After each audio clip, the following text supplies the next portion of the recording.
Kembali lagi bersama saya Agung Surya Gumelar dalam acara Beyond Education Podcast. Podcast yang menemani Anda sering cari hal-hal tentang parenting, coaching, motivasi, atau hal yang sedang viral, yang sedang tersebar di Indonesia. Ya, karena kita jarang ya membahas di luar Indonesia. Nanti kita kawan-kawan bahas lah yang di luar negeri gitu. Tapi kan kita cinta Indonesia, makanya kita selalu bahas tentang hal topik-topik yang terpanas di Indonesia. Dan juga kita juga selalu upload 2 hari sekali. Silakan langsung cek saja di link deskripsi. Link deskripsi sudah disediakan semuanya untuk bertanya, ada linknya. Untuk membaca artikel ada, untuk gabung ke WhatsApp atau Telegramnya juga ada. Silakan langsung saja diakses sepuasnya di link deskripsi semuanya. Dan juga kita hadir di Spotify. Ya, Spotify dengan kata kunci Beyond Education Podcast. Silakan dengarkan langsung di sana. Episodenya ya sedikit terlambat di YouTube. YouTube duluan baru Spotify gitu kan. Di-upload gitu, oke. Baik, pada sore hari ini bersama dengan Pak Doni. Halo teman-teman semuanya, gimana Go? Kondisi warga Indonesia sedang memanas nih Pak. Kenapa nih? Biasalah berita-berita tentang dunia politik di Indonesia sudah mulai berdatangan. Oh gitu, Iya, biasa itu biasa. Capres. Capres. Cebong kampret. Iya, kampret. Di zaman dulu Pak. Iya. Sekarang udah beda lagi. Udah beda. Udah akur. Nah, jadi sekarang itu masyarakat Indonesia sedang ya biasa lah ya, karena sebut lagi pesta ini ya, pesta rakyat gitu ya. Politik di 2024, tapi rasanya 2023 ini sudah mulai panas nih Pak. Yeah. Nah, kita kan jadi bingung nih. Benar. Sebagai masyarakat Indonesia ini milih yang mana sih Pak? Saya juga bingung. Di sini mungkin kita akan bahas kali ya bagaimana maksudnya pandangan kita tentang pemimpin yang baik itu seperti apa, misalnya cara berdemokrasi yang baik itu seperti apa. Begitu aja sih Pak, biar aman gitu maksudnya. Benar. Biar nggak kena undang-undang apa ITE. Itunya aja lah itu. Iya. Yang lain-lain. Ya, jadi menarik nih Gung. Iya. Semakin dekat ke pemilu ya, biasanya suasana semakin memanas nih. Banyak orang udah kubu-kubuan. Nah, ya betul. Keluarga juga biasanya. Keluarga, apalagi kalau keluarga ya. Jadinya malah nggak akur lagi satu dengan yang lain. Iya, saya pernah lihat tuh kayak gitu. Ya kayak zaman tahun berapa tuh, 2019 ya? Iya, 2019 itu terakhir. Pas cebong kampret tuh. Iya. Itu parah banget gitu. Fenomenanya seperti itu ya. Iya, bayangin. Di grup keluarga ada yang ini lah, yang apa namanya, keluar gitu kan, kadang nggak sependapat sama saudaranya sendiri gitu, malahan saling caci maki gitu. Padahal ini grup keluarga loh, kok bisa gitu? Kita kayak terbawa emosi kan, padahal yang terpilih siapa gitu kan, yang ribut siapa gitu. Kita aja nggak jadi kontestan di sana gitu kan. Iya. Tapi yang panas kita gitu. Nah ini kadang kita harus berpikir secara dewasa gitu. Bahwa yang namanya pemilu itu ya memang kita ajang dalam mencari pemimpin bangsa ini. Betul. Tapi jangan sampai gara-gara pemilu hubungan kita dengan keluarga menjadi renggang. Ini yang kadang masalah yang sepele tapi dibesar-besarin gitu. Kita terlalu terbawa euforia. Betul. Padahal kan ya biasa aja kali gitu kan. Ya siapapun pemimpinnya apakah bisa merubah gitu ya kehidupan segala lapisan masyarakat. Iya. Kan enggak juga. Di sini saya ingin anggap saja pemilu ini kayak acara inilah, kita memperingati 17 Agustusan gitu. Iya gitu ya. 5 tahun sekali gitu ya. Iya, nikmatin saja gitu euforia ini gitu. Tapi jangan sampai hubungan kita dengan keluarga jadi renggang, hubungan dengan teman jadi renggang. Karena ya ini merambat kemana-mana gitu. Banyak yang sudah terjadi Pak, sekarang udah mulai saling singgung. Iya. Sudah mulai menyebarkan berita-berita hoax tentang yang tidak disuka gitu kan. Benar. Jadi memang sikap kita ini dalam memilih, dalam menghadapi pemilu ini sebenarnya harus seperti apa Pak gitu. Ya biasa aja. Santai aja gitu. Santai aja gitu. Kecuali kita salah satu kontestan. Kita ribut. Iya kan? Ya pasti kita maunya menang gitu. Iya. Jadi kita anggap suatu hal yang normal aja. Ini adalah perayaan setiap 5 tahun sekali gitu. Ya, kalau nggak dirayakan kan nggak asik juga gitu. Iya, Masa benar. pemilu adem ayem gitu. Ya kan? Lewat ini Google Sheet tahu gak apa? Iya. Google Doc. Ya kasihan dong yang punya Hajat. hajat mencari rezeki pas pemilu gitu kan. Iya. Kayak teman saya tuh, dia punya usaha bikin kaos. Kan pas momen-momen pemilu ini panen dia.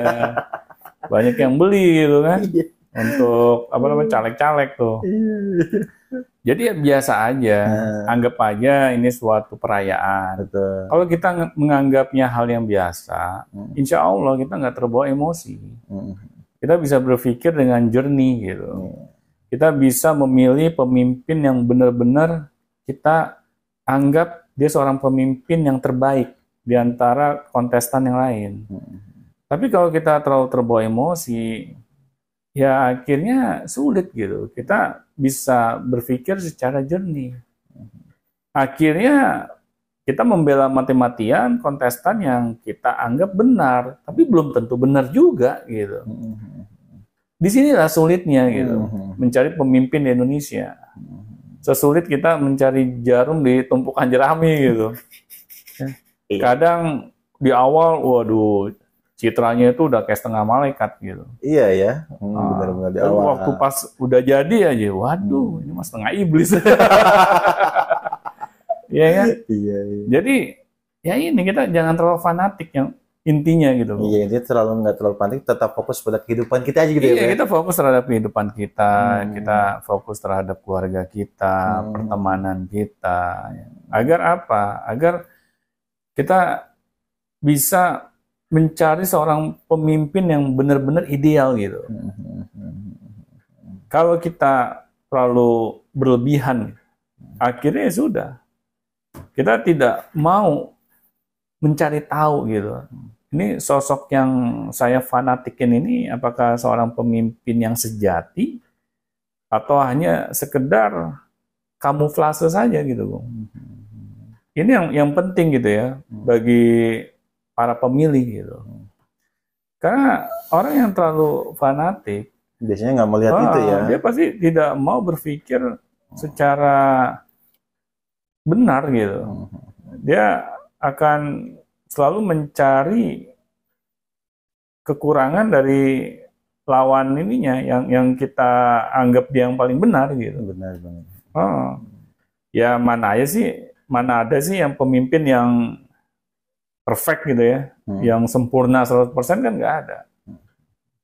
Tapi kalau kita nggak mau berpikir secara akal sehat gitu, sulit gitu. Kita bisa memilih seseorang yang pantas memimpin negeri ini gitu. Iya, terkadang malah kita nggak paham itu siapa itu yang kita pilih gitu. Benar. Pak, kita hanya melihat dari ini aja kan, dari media massa aja. Iya, jadi kita tidak mencoba memahami siapa pemimpin kita. Gitu. Iya, benar. Faktor ikut-ikutan, faktor juga misalnya kayak ya ikutan serangan fajar. Ya itu, yang kita tunggu-tunggu serangan fajarnya. Iya. Nah itu maksud saya, karena kita tahu nih kondisi perpolitikan di Indonesia ini masih belum sehat gitu ya. Iya. Masih banyak hal-hal yang serba kurang lah sana sini gitu. Betul. Jadi membuat saya berpikir kalau keadaan di negeri ini masih seperti ini, ya ngapain saya harus berlebihan dan bersikap. Betul. Mau menyikapi pemilu ini maksudnya.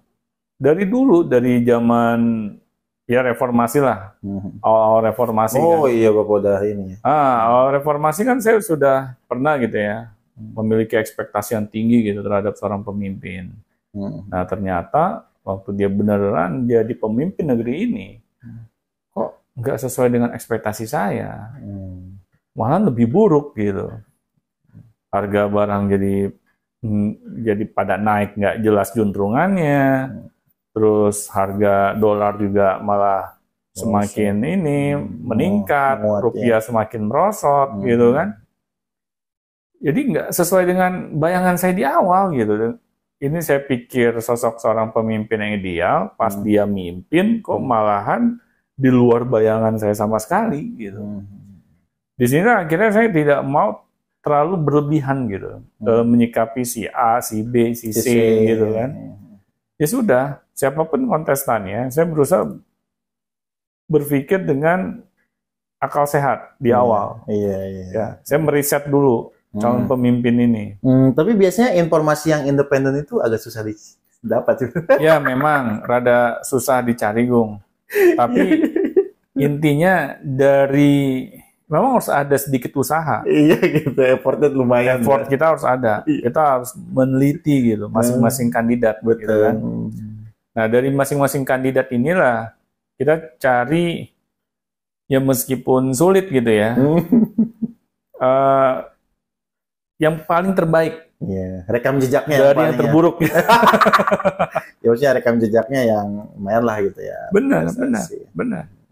Karena rekam jejak itu nggak bisa dibohongi. Apalagi sekarang dunianya digital. Kita salah ucap aja, udah panjang kali lebar.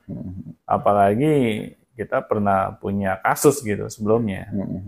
Itu gampang diketahui gitu oleh masyarakat.